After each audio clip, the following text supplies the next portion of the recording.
Bitch, we outside today. No, literally, we outside today. Hopefully the wind or whatever elements out here aren't gonna affect my video. We have mild. Wait, let's see if I can turn this way. Is that better? I like this better. I like the balancing. Today, I want to talk about being loved in the shadows and what comes with that,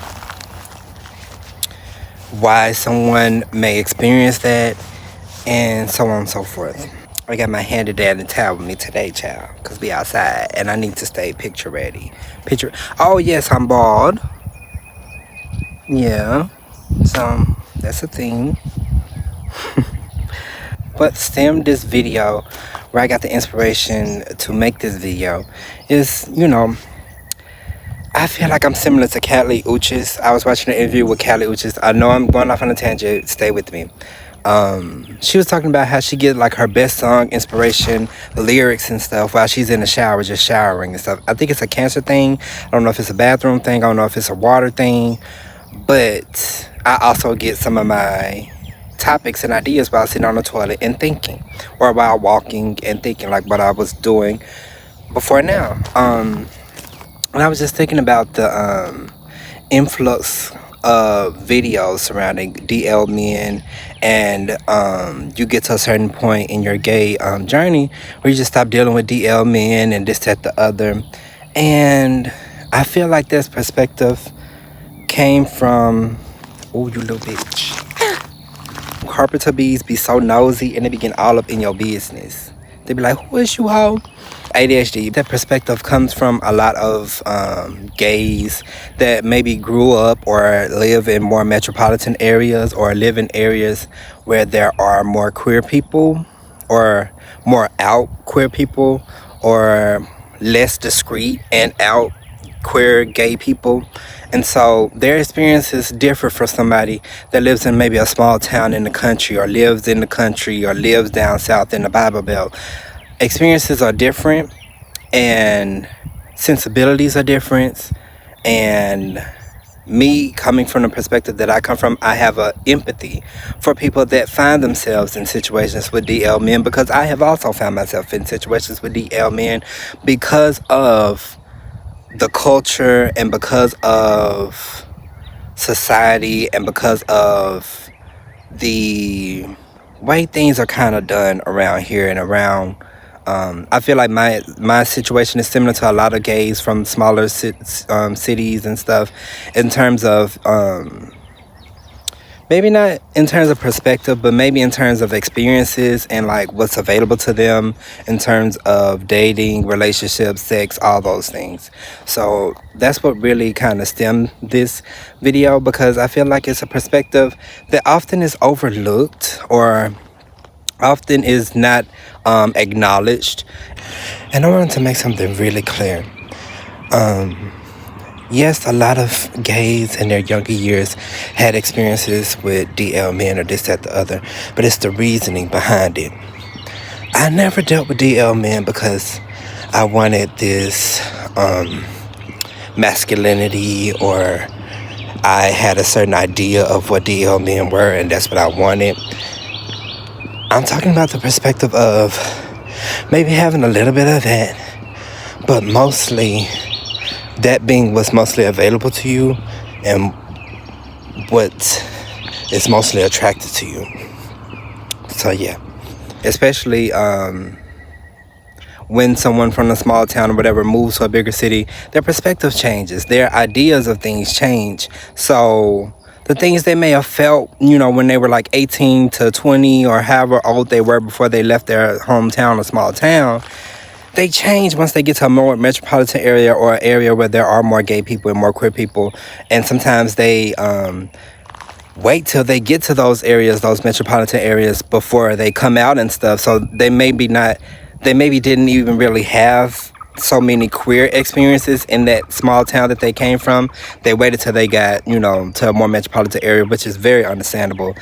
considering my surroundings. But I don't like the woe is me type of videos and type of content. But it's just like, I just got to talk about what I got to talk about. It's not even always woe is me.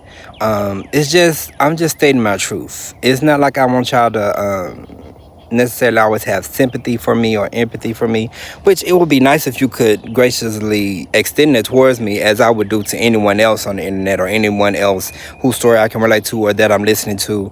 But yeah, I'm just saying that to say I'm not sad all the time, but it's just like we got to work through the trauma and we got to talk about real perspectives, and we can't just not give our perspective just because it may not be the prettiest, or it may not be the brightest, or it may not be the highlight of the community, or it may not be the ideal.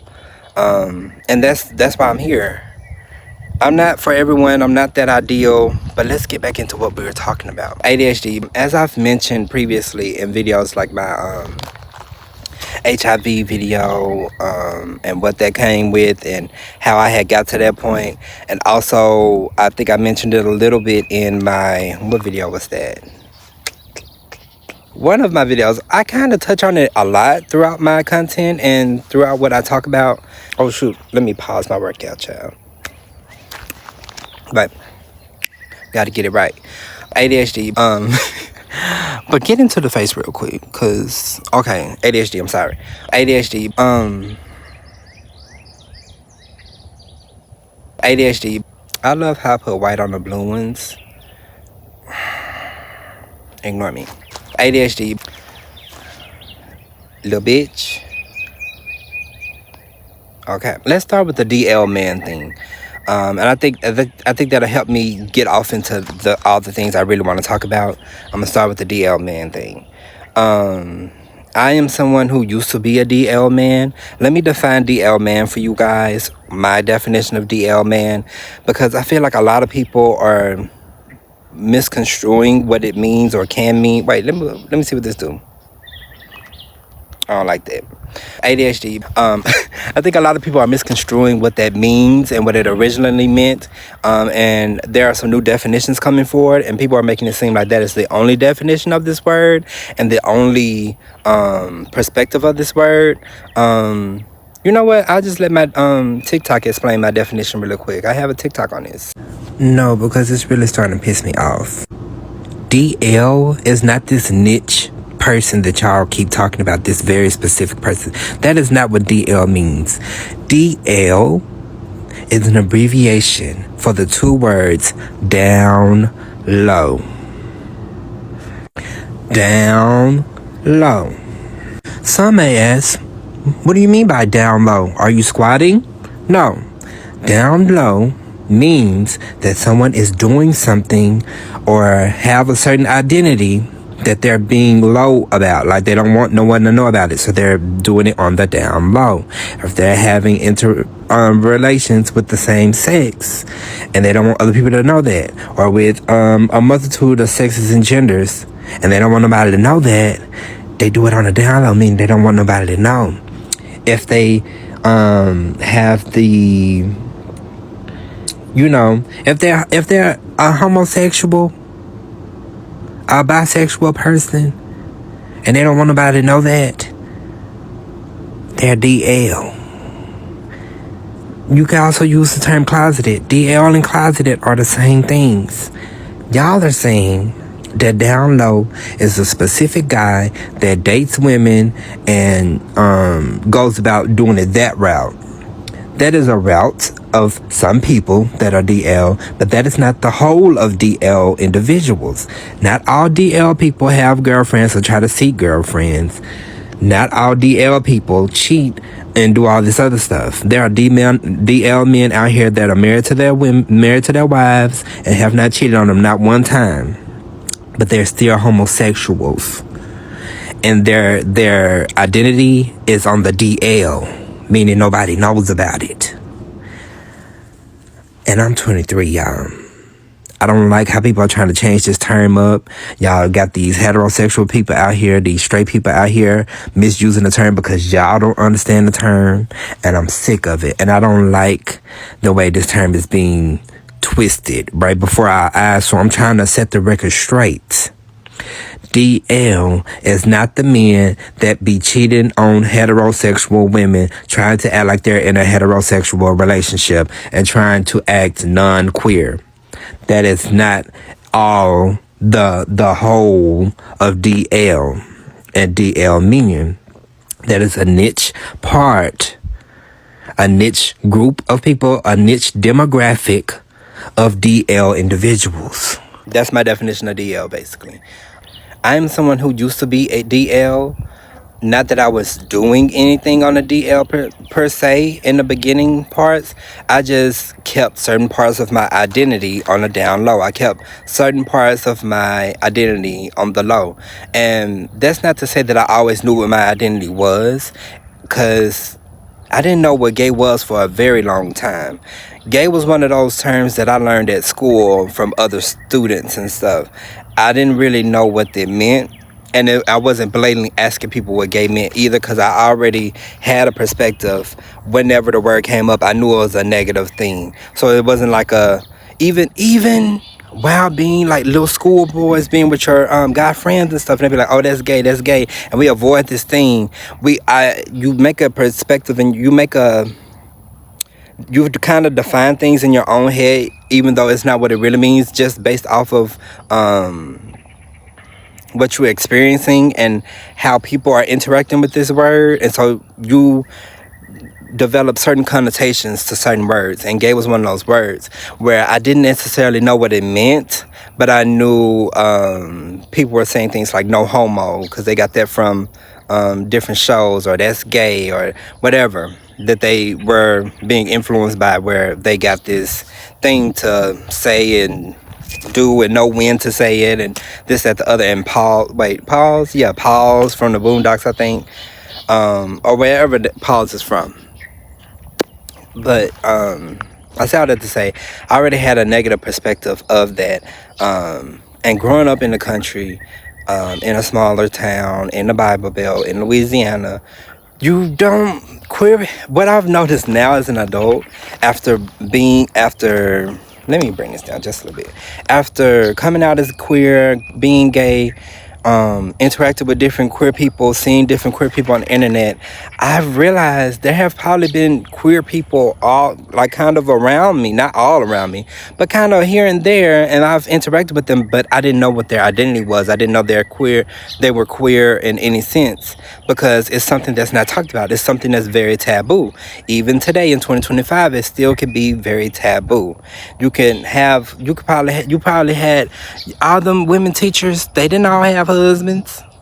They could have been wild lesbians for all I know. Now, I'm not even gonna say wild, but like, because that just makes it seem like it's something else. That makes lesbianism sound like it's something that's bad, or like something that's provocative, or this, that, the other, when it's just an identity. It's just a sexuality.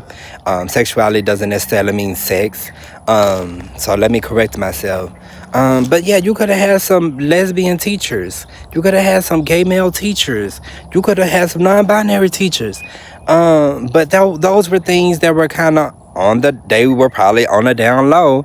And as a kid, I didn't fully realize this, because I had a very limited view of the world. I had a very controlled view of the world from my parents and stuff.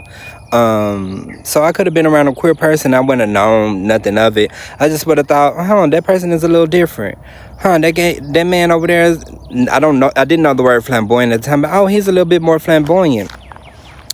And growing up, I didn't, like, when I was really young, like 4-ish, 5-ish, I didn't have of course, you're a child, you don't have these concepts of gender roles and what is a boy supposed to do and what is a girl supposed to do. So you know what you have the gender police, your parents, you have the people around you, your community, telling you what a boy is, what a girl is.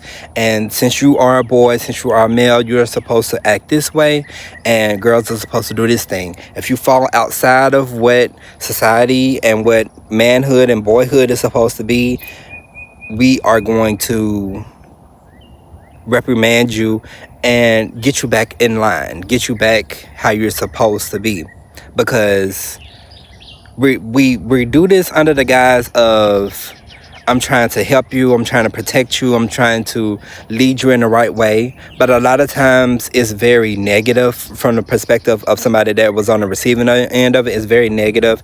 It's very much so, this thing is bad, don't be this thing. Not so much I'm just trying to guide you in the right direction, because the right direction is what that person is naturally is. If that little boy is a little bit more feminine, or he like more feminine things, or he like more girly things, that's what he likes, that's what he naturally gravitated towards. So don't tell him what he's supposed to do, especially if he's not hurting anybody or doing anything like that. Same thing with girls. I feel like with girls, that perspective, we got a name for it. We call them tomboys, this, that, the other, and that also kind of has a negative shift towards it. But I noticed the girls that I grew up around that considered themselves tomboys, they didn't necessarily consider it a negative thing. They just were like, this is what I am. I like to dress more boyish sometimes, and like, it's cool. I personally never had no problem with it, and I'm pretty sure society never really had no problem with it. But there are, and that's not to erase certain queer girls and queer girlhood, and that perspective is just not a perspective I'm very aware of. And a tomboy doesn't necessarily equal a queer child. So it is a person out here. I was thinking that was a bug, but it's a person. And they talk every so often, but there's no houses around here. It may just be a bug. Regardless, ADHD, from that young age, you get a perspective of, before you even learn what queer gay is, you already know it's a bad thing to be, or a bad thing in general. And so I've talked about this in my podcast, and I've talked about this on here. Once I discovered adult entertainment and stuff through, let me just tell that story really quick, how I discovered adult entertainment. And I'm pretty sure how a lot of kids in my generation discovered it through like the internet and stuff, having access to those things. It all started so innocently. I don't know, I think the first few times I had like an excitement towards like the male physique, or like another like masculine energy, was when I was really young, and Skittles had this very like risque, kind of provocative-esque commercial. And I remember every time it came on, I mean, at first I liked the commercial. I thought it was entertaining, but it was a little weird, because in this commercial there was this man running around the city like he was real happy and stuff, and he was like humping on like telephone poles and humping on different stuff. And I just found that very weird. I didn't know what that was. It was my first time seeing something like that. But part of me felt off about it, because it wasn't behavior I normally saw from adults. And so my mom instantly would get upset, and she would change the channel whenever that commercial came on, or she would get upset with it. And so I contributed that with something that was negative. But at the same time, him humping on that little pole, it was something about that was like very invigorating for me, very freeing for me. It wasn't like I was necessarily sexually aroused because I was a child, but it was something exciting about it. I didn't know what that quite was at the time, but I knew it was something exciting about that. I used to I had Power Rangers, and Power Rangers, they had their little muscle showing out their little costume and stuff, and I was like, this kind of like in my words now, me then, whatever words that was, I was like, this toy kind of hot, like this toy kind of sexy, this toy kind of sexy. And so yeah, so that was my experiences, that paired with my feminine ways, because I like to dance. I like Beyonce. I naturally gravitated towards Beyonce, like a lot of American little queer boys, little American black queer boys. We like Beyonce, child. And so once I discovered Beyonce, once I heard that Crazy in Love thing for the first time, I was hooked.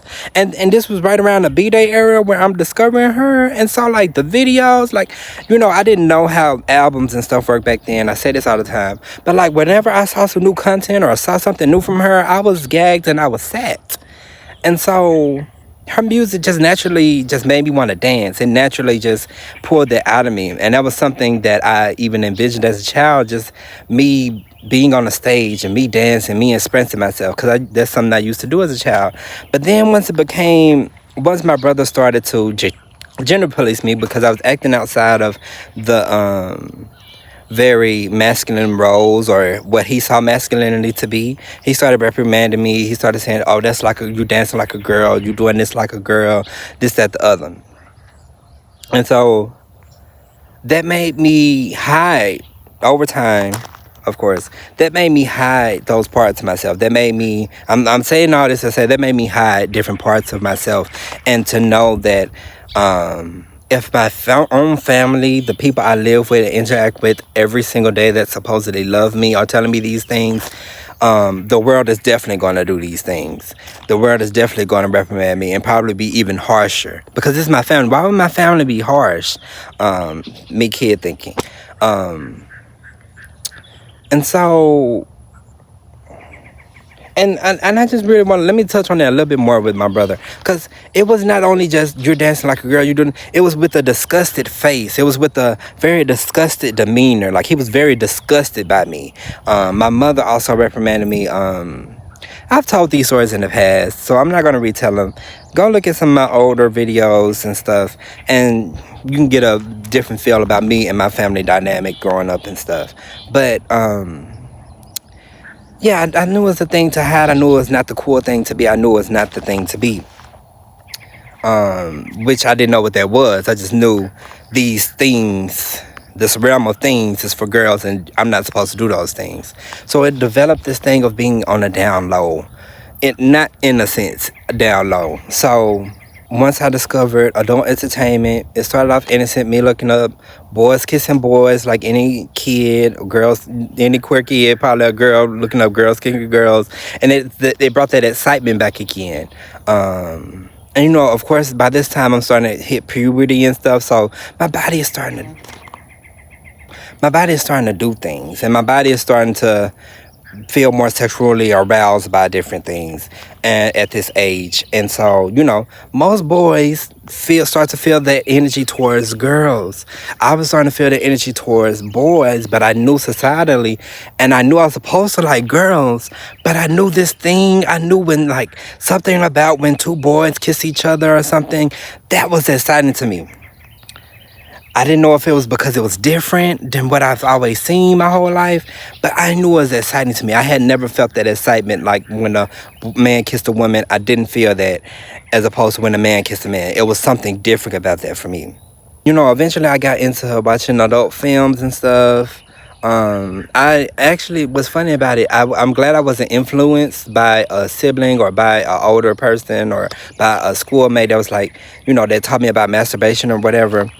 Oddly enough, I learned about masturbation when I was in suspension school. And in suspension school, they had us do like these, because I got suspended one time. That was the only time I got suspended in my school career. It was sixth grade or was it seventh grade? It was seventh grade actually, which is really funny because that's when I had my first sexual experience. The program taught you different things about drugs and like what not to do, and taught you about sex and teen pregnancy and stuff that I was not being taught at home, stuff that nobody was talking about, stuff that was very taboo, that I was supposed to already understand in terms of my peers and stuff. I was supposed to already understand these things, know everything about it, like they seemed to know everything about it. And so that's when I learned about masturbation, and I was like, because it literally described what masturbation was, like self-pleasure or whatever it was. And I can't remember if it was trying to deter me from doing it. I think it was just going over the topic. And that's why, just this instance in general is why I told my parents when I told them different things about my journey with HIV and how that whole story went, and they were like, you knew all these things, we told you these things. No, you didn't. I was learning these things from outside sources and not the best information, and they to this day don't have the best information on these things. Their information is to avoid these things. That's what it is in the Bible Belt, in the black community. Protect the sex. Yeah, wear a condom. That's it, wear a condom. You don't know, you're not told in depth about these STDs and all this different stuff and your health and how to get tested and when to get tested. I had to learn those things on my own for the most part. Anyway, masturbation. I'm learning about masturbation. And I'm like, oh, hold on. Because I think I had kind of fondled with myself before, but this had finally put a name to it. This put a word to it. So, of course, when I got home, and I pulled out that tablet, and I'm looking up masturbation. I couldn't even remember how to spell it. I was trying to make sure I remember how to spell it. And so I was trying to, Google corrected, of course. And then I think that's when I discovered my first porn site or first adult entertainment site. And I was like, oh, it opened up a whole new world for me. And at first I started out with straight porn, of course, because I thought that was what I was supposed to be looking at. Plus, that's when you open these adult entertainment sites, that's the first thing it shows you. I ain't know they had that boy on boy action, child, until one day I saw something and I was like, hold on, bitch. So, I tried to do masturbation. I tried to learn how to do masturbation, and it wasn't working. But one day in the tub, I was doing some self-discovery, and I discovered some things, and I had my first non-ejaculatory orgasm. And I was gagged, bitch. I was like, I didn't know that's how sex worked. I didn't know none of these things yet still about sperm and all that stuff. I didn't learn that thing till a few months later. Once we had a science teacher that low-key taught us sex ed, even though she wasn't necessarily supposed to. She knew that nobody else was going to teach us, and she taught us, and I'm still grateful for her to this day, teaching us the stuff that she did kind of teach us. I was so glad for that. It was a very much so a straight perspective, of course. No queer identities, none of that. But we learned about sperm and egg and all that stuff. But by this time, I didn't know about none of that. I didn't know what was supposed to come out of there, what could come out of there, until one day it happened and I thought I had messed up. That's how educated I was. But, so then one day, I don't know when, but I got into like erotica literature and all that kind of stuff. And I kind of started to pair the two. I saw what they were doing on the stuff, on the films and stuff. I was like, oh, so you could do it. And then that's kind of how I started doing that with that. And so once I discovered gay porn, after watching so much straight porn, and even a little bit of lesbian porn, I found gay porn, child. I was just like, I gotta have it. I need to have it. I need to have this experience. Or like, not even that I have to have it. I just was fiending for it, bitch. I was fiending a little bit, like on the low though, because I knew that I wasn't supposed to be gay. I knew nobody else was gay. I thought I was the only gay person in the world, low key. But I knew there was other gay people in the world because of the films. But in the world, I wasn't seeing queer people. I wasn't seeing gay people. I was very sheltered, very all of the things. Here's Editing Chris again with some more insight. I honestly thought in those moments that those type of acts only happened in those films, not in real life. I didn't know men had relationships with each other. I didn't know none of those things. And so, because again, it was very taboo. So I didn't know, or if these things did happen, it was probably like two guy friends that were straight that just kind of messed around a little bit. It was never thing of, oh, this can be your identity, this can be who you are, this can be what you're attracted to. And people have done this for centuries now. And so, yeah, I just want to add that little tidbit. And so it was this one guy. I can't believe I'm telling this story. I don't know if I've ever told this story. There was this one guy. I was running track. I asked him if I could suck his dick. I whispered it in his ear. And he was like, he looked at me funny, but I knew I had an opening there because he didn't just automatically go, oh, hell no. He said, let me suck his dick. He was quiet about it. And I was like, hold on. And he was like, what you said? And then I told him again. And then he was like, he got to think about it. But that let him thinking about it let me know that he probably also had, me looking back now, he probably also had some similar thoughts, or maybe even had some experiences by that point. But this guy was really cute to me. He was I don't want to say too many details because y'all gonna be able to backtrack if I say very specific details, because me saying the little details I say, y'all gonna clock it eventually.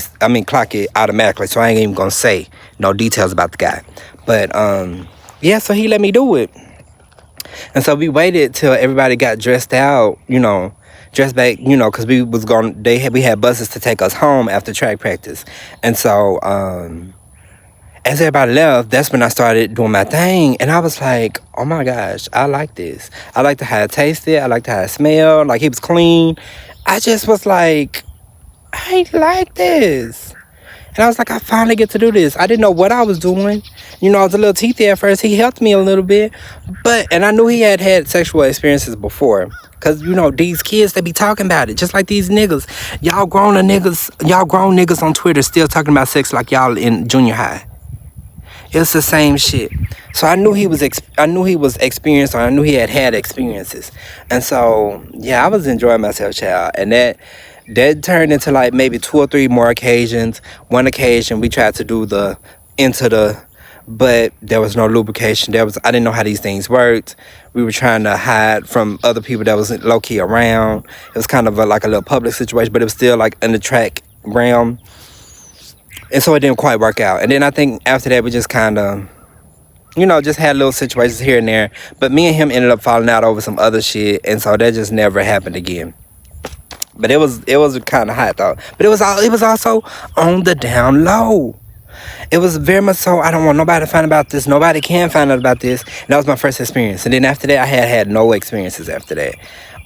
Mind you, this whole time, junior high, elementary school, and most of the high school, trying to get a girlfriend, wanting to date girls. I didn't even have the concept of 2 men dating. Never seen it before. I've only seen adult films. So, I'm telling a really long story, and I'm really trying to talk about y'all gonna see it. I have to give y'all background because my story is similar to a lot of queer men's, a lot of black queer men's stories, where we have these little experiences here and there, and it's on the low.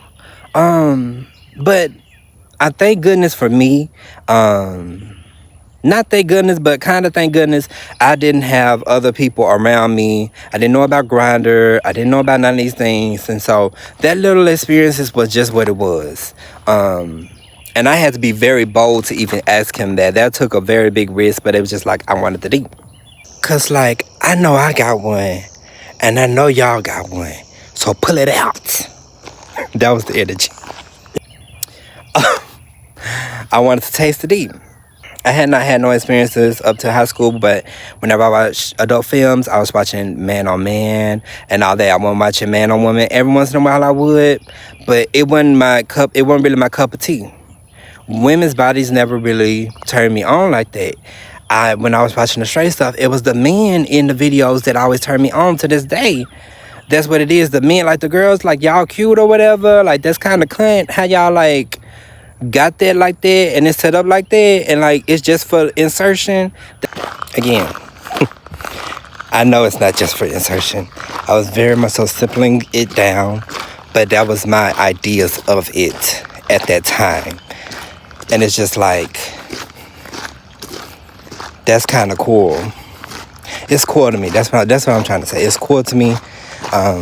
Yes, I know it has a multitude of different functions outside of insertion, but that was kind of my perspective on kind of just that in simplest terms. That's where I was thinking in terms of what we're talking about. So yeah, I just want to correct myself. That's kind of cool to me. That's really kind of, y'all really got, like, spirit, the universe ate when he created y'all like that. That's really cunt. And I used to wish I had a vagina. And that makes me kind of wonder if I was like maybe a woman in the past or something. Because I always felt certain ways. And that's for like in the house talk with other gays. This is not for y'all. That conversation is not for y'all. But yeah, so I, had no other experiences here and there, in secret. But guys I trusted, I would kind of ask, and they would say no, and then that would just be what it was. But there was only like 2 occasions in high school, and that was later in high school, specifically after I broke up with my first and only girlfriend. Because I had not had a girlfriend before that. I had my first girlfriend senior year.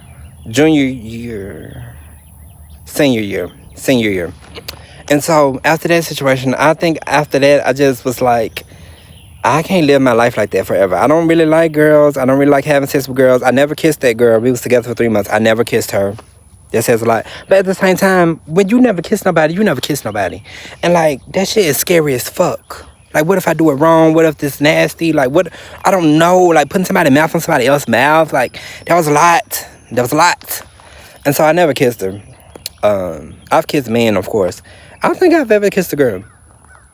Either way, and I'm not sad about it, but and I've never had sex with a girl. It almost happened. It just didn't work out. But yeah. So I had an experience where I asked another guy to suck his dick. Senior year of high school, I think he was under me. He ended up telling his best friend because he thought I was playing. She ended up telling other people, and now it's like Chris Gay. And then what was bad about it, it was already kind of close to graduation season, and other people were already getting low-key exposed around the time. I didn't know what was going on. I wasn't really in the mix for real. I didn't know what was going on with that, but I knew people were supposedly getting exposed and shit, and I was like, fuck. They got me too. They finna have me too. And so my friends, now it's been spread to my friend group and stuff that, oh, Chris asked this guy to do da-da-da. But, like, nobody's telling me about it, and it's all in secret. Everybody talking about me behind my back type shit. And I still peep that to this day, y'all. If y'all watching this, I knew who knew. And that's why I stopped talking to y'all. But we could be cool now. I don't have to have no apology or whatever, but y'all was telling my business too much. Y'all was low-key out of me, and I wasn't here for that. I wasn't here for that. I'm telling you, anxiety down when I found out other people knew, and I was scared that he was going to tell other people. Anxiety down. I couldn't eat. I was scared I was about to be outed. And I knew how much in my small town word could get around to different people's parents. And then other people's parents started talking. And then they get back to my mom and her job, or my dad and his job. And then they come home asking me questions because they that intrusive and that, like... Y'all could have put me in a very dangerous situation telling my business the way y'all was. Either way, I understand y'all was gagged and all, but like, calm down. I know y'all was a little gagged. Some people weren't gagged, but calm down. You know, of course, people had always guessed in high school, like, asked me if I was gay, this, that, because I guess, I don't know if they thought I was cute or whatever, and they just wondered why I just didn't go towards girls, or why I wasn't so infatuated with girls like other guys was. It's just, I was a normal person. It was given asexual, low-key, because y'all wasn't finna know my tea. Y'all was not finna know my tea. It gave asexual. My dad, y'all, he don't know that I know this, but my brother told me that he told him. My dad low-key thought I was asexual. He thought I wasn't attracted to nobody. That's how good I was. Or maybe he just wanted to deny the signs, or deny. But of course, I'm not finna tell your ass that I'm fucking gay when the way y'all act about queer people and this, that, the other. Why the fuck would I tell y'all I'm gay? I remember coming out and he telling me, you lied to me. Nigga, yes. The fuck? I tried to be straight. I wasn't lying. I was actually trying to date girls. It wasn't like I just always knew I liked guys. Like, that took a long time for me to come to that. And then for me to finally come to that conclusion and tell you, and you making it about you, like I lied to you, like it's some... Either way. I'm just saying all this to paint this picture of like this down low thing, and like how unpopular it was to be queer. There was only one guy in my school that like we kind of knew he was like gay. We kind of knew. Because of the way he presented. And he was gay. And he wanted me. Turns out he wanted me. And he had got me. And then when he got me, he told bitches it was trash. He was lying. Because he told bitches. Because he wasn't even like... I'm not even trying to be that person. But I wasn't even the most attracted to him. But I had limited options. And that's what I'm trying... That's one of the biggest themes of this story is limited options. And let's be really, really, really real here. I'm fat, I'm black, I'm a little shorter-ish, I'm 5'8". Some people consider that short for a man. And I have feminine tendencies. I'm a bit more on the feminine side than the masculine side. I relate more to femininity than masculinity at times. And so, the kismet of all that and then trying to dive into this pool of already limited options with me being this demographic, you can kind of see my options. You can kind of guess how many times I was called a nigger. You can kind of guess how many times white dudes told me I don't have sex with monkeys. But let's get back into it. And this wasn't in high school. This was freshman year of college, because we ended up going to colleges that were near each other.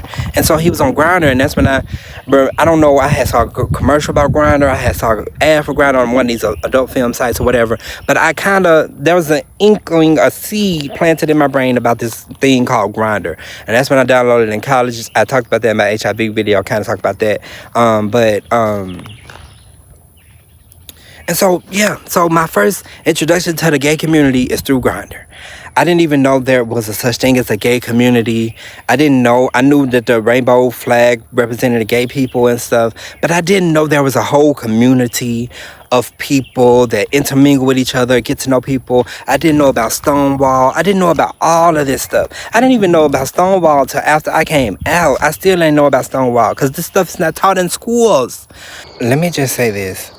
Thinking a little harder now while I'm editing, I may have been taught about Stonewall in high school in American history, but it may have been like a little aside where it was diminished to drag queens and gay people was trying to da-da-da-da-da, and then it was moved on from. It wasn't something we were taught in depth about, if we were taught it at all. So I just wanted to make sure I said that. And of course I wasn't watching programming or anything where I would know about these things. And those voices and those stories get cast out all the time. So no wonder I didn't know. But I'm saying all this to say, in this small town and these small towns around here, where I was going to school and stuff, everybody was down low. You go on Grindr, ain't no pictures on there. It's a whole bunch of pictures of like little memes or pictures of blank profiles and shit. That's what my introduction to the gay community was. Secrecy. The dark. And so it was always this discreet thing, this DL thing, especially before I came out to like my community, before my family, but my community, my peers and stuff. I was very discreet. Didn't want nobody to know about nothing. And it's easy to do those things when you just go into this guy's room, or he coming into your room and y'all doing these things in secret and stuff. And so I really want y'all to understand, you gays that live in metropolitan areas, or you have a more developed queer community in your area, you will never understand not having no options, being a young 20-something, hormones raging, you wanting to have these experiences as everybody else. You wanted to date, you wanted to do these things, and not having the options to do so. Sleeping with men that's in their mid-30s, 40s, older 20s. The sisters that you see is your sisters. Y'all like the same shit, so that wouldn't even really work out for real. Let me tell you something else about the sisters. We were far and few in between. And so I feel like there was this like low-key thing of us, like, even though some of us were out or more expressive, two girlies didn't flock together. We probably had our girls, but it was never too often where you would see two gay men out and like very queer presenting, being really cool with each other. Or at least I didn't see that in college and stuff a lot, if at all. And so we were far and few between. We may have knew of each other kinda, but we weren't like a together unit, a intermingling community, or at least I didn't know about the community aspects. I wasn't made aware of them, or wherever people were intermingling and making community at. So yeah. Also, side note, I did know of somewhere there was community being made, but I went to a PWI, so the community was white queer people, which I had already expressed that I didn't have the best experiences with in terms of, racism. But and a lot of times I'm already feeling like an outsider. I don't want to go to this place where because I really didn't really start becoming myself and coming out and stuff until later, before I dropped out. So there was no reason for me to go to this club that was just automatically going to out me outright.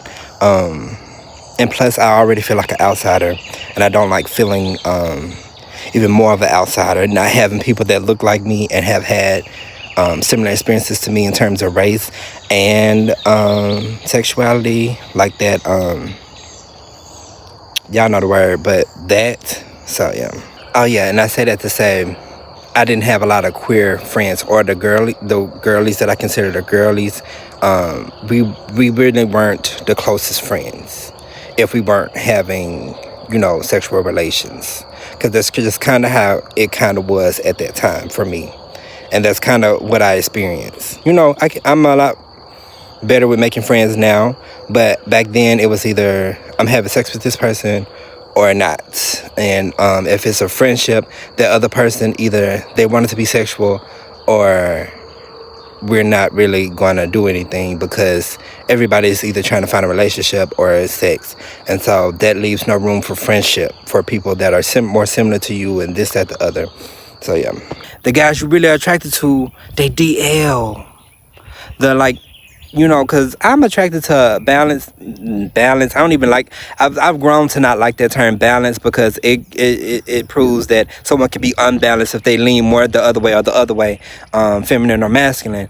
But the guys that I was attracted to, not even the most masculine per se, but just the guys in general that I was more attracted to, they were DL. And so most of my gay experiences was with DL men. Or if they weren't DL men, it was very discreet. And I didn't go on dates. I wouldn't ask out to dates. I didn't ask other people out on dates, because this was purely sexual. And that was my introduction into these things. And so I just want to give that perspective that yes, it's still happening to this day. It's kids in high school, kids in college right now living my story that I've already lived through. With not having the education, with not knowing how sexual health works and all this stuff. And so when people come on the internet and they make it seem like, DL men lead them in the past, this, that, bitch, I'm celibate right now, because there are no options, and I chose to leave that hookup culture in the past. I noticed that wasn't for me. I felt used up. I felt like I wasn't gaining any value from it. The inconsistencies with people, and the men acting up with you, the men getting money from you and then not talking to you, and just all those things. I was like, I'm celibate right now. If I meet a guy, I meet a guy. They're far and few in between, because when you live in places like this, everyone is assumed straight unless they're very queer presenting. They're assumed straight. So it's hard to look at a guy or compliment a guy, because you're going to get oh, hell no. It becomes the whole scene. And you don't want that energy towards you. Even with being out, you don't want that. You don't want that energy. You don't want that attention. And so a lot of times guys come to you in the DMs. Guys come to you on these hookup apps and stuff, because everything is on the low. And a lot of scary things can happen in the dark. So many queer individuals have been harmed and hate crimed in the dark, trying to find love, trying to find connection, and they get unalived because of it. Because they weren't allowed to love out loud. They weren't allowed to experience their queerness and experience the community in a very physical sense, in a very platonic sense, and meeting people, because it just was not around for them. And I just really wanted to give that perspective in this video. And I'm sure other people have talked about it in the past, other people are going to talk about it in the future, but this perspective genuinely matters to me, and it genuinely matters in general. And so when people just don't have empathy for when people have these run-ins with these DL men and shit, you don't understand their options. You don't understand. You didn't see when they were on the dating app trying to date somebody that's probably 200 miles away, 300 miles away. And it's just not working out because of the long distance and not being able to be physically there with that person and this, that, the other. You didn't see all that. But when you see they have this situation with this DL man, you see something that comes out or something that, then it's you mess with DL men, da da da da da. Bitch, don't act like you above it. You don't know their story. You don't know what they've been through. And that's not to talk about the people that specifically date DL men when there is a lot of options around. I'm not talking about them. I'm talking about the people that subsequently end up dealing with DL men that were DL men who live in this discrete world, that live in this very in the shadows world. Have more empathy towards those people. Be grateful and be happy and be glad that you can have the experiences you have. You have the options you have. Even though your options are limited too, imagine how limited their options are. I just say all that to say, just stop judging people so harshly. Y'all so mean. And I want to get perspective now with my celibacy and stuff. I think the better term is abstinent. I'm abstinent right now because I'm not waiting towards a waiting till marriage or nothing like that. I'm abstinent. I'm abstaining from sex until I find a partner that I genuinely like and they genuinely like me or this or the other. It don't even necessarily have to be a relationship. That it will be ideal. But just somebody that I know values me, values my body, cares about my body, and cares about my well-being apart from just their sexual pleasure. Because that's what I need now. I need intimacy. I need someone that actually cares about me and my perspective and my being and my personhood. I deserve that as well. I deserve somebody that acknowledges my humanness and acknowledges all of me, and not just spew off little situations here and there. Because of my situation, environment, community, I've had to kind of not go back in the closet. In some instances, yes, but like I just don't have the same opportunities as other people in bigger metropolitan areas. That's what I'm here to say. And a lot of people have those experiences. And a lot of people deal with these things. And it takes a long time to get to a point that I'm at where I decide to be abstinent because of my options and because I don't want to interact with DL men anymore, not because I'm above it per se. It's just I want somebody that values me and that can love me out loud. But I don't judge people that do deal with DL men or this at the other. The ones that purposefully seek out DL men because of their masculinity, this at the other, that's another thing. I'm not talking about them. I don't relate to them, but also do you, girl. But don't complain because you know what you signing up for. When you have the options, at least. And a lot of times, when people live in places where I live, their only option is to be loved in secret, to be loved in the shadows. And it's not fun. You see, I'm abstinent because of it.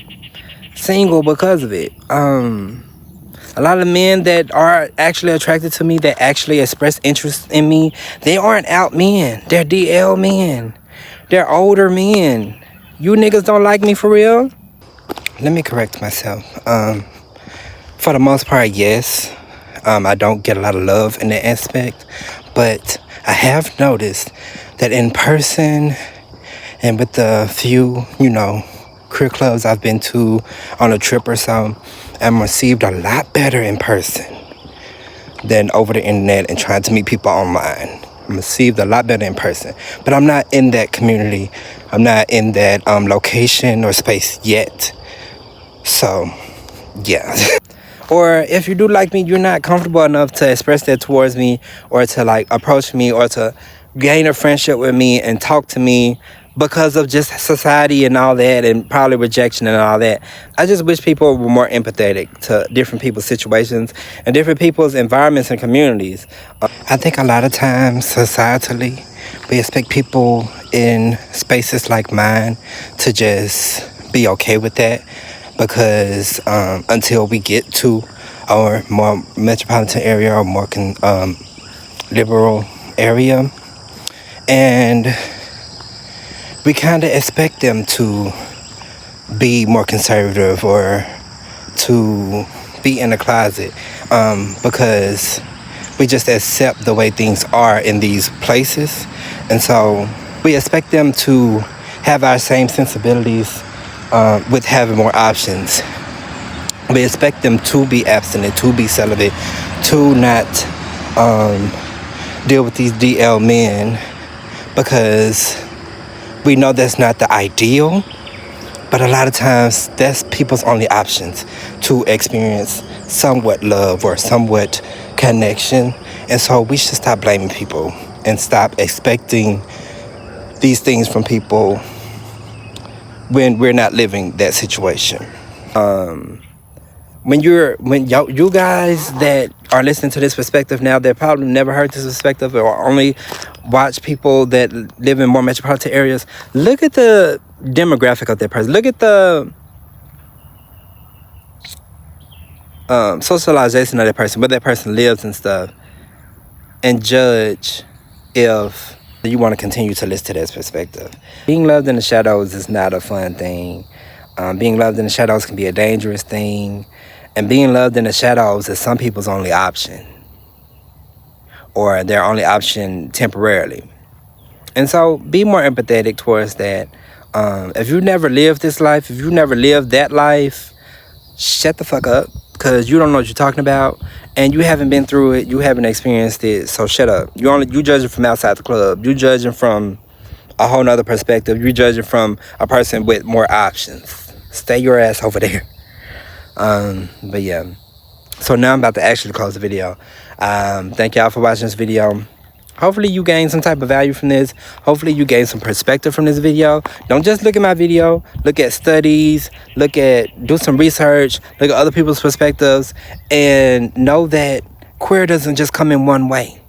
Queer can come in a bunch of ways. Gay can come in a bunch of ways. And everybody's story is different. And we need to be more empathetic towards those stories. And have an open ear for those stories and perspectives. And not just shut people out because it doesn't align with our perspective. Especially if their perspective isn't personally harming you. But yeah, that's all. Bye, the whole shit. Get into it. I'm feeling real bored and real attractive and feminine and masculine and cunt and runt and butch and hooch and cutch and fudge and lutch and all the things. See y'all later. See y'all later.